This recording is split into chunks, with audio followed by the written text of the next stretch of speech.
right, so let's look at the Pythagorean theorem. The formula for the Pythagorean theorem is a squared plus b squared is equal to c squared. Okay, so with that being said, a and b will be our legs. They form the right angle.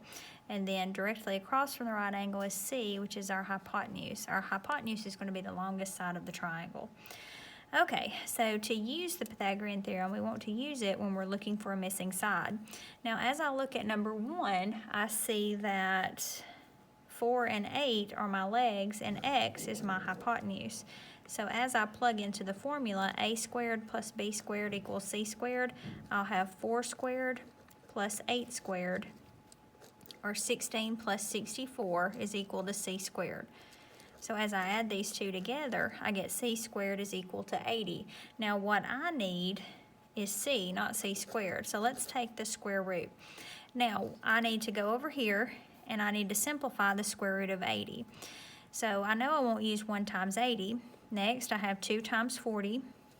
3 is not a factor of 80. Then I have 4 times 20. Now 4 is a perfect square, but 20 has 4 as a factor, which is also a perfect square, so I won't use this one either. Next, I'll have 5 times 16, and this is exactly what I want to use because 16 is a perfect square and 5 is a prime. So I'll put this under my radical and I'll get c is equal to 5 times 16. The square root of 16 is 4, giving me 4 square roots of 5. Now, as I look at number 2, I see that on number 2, x is a leg.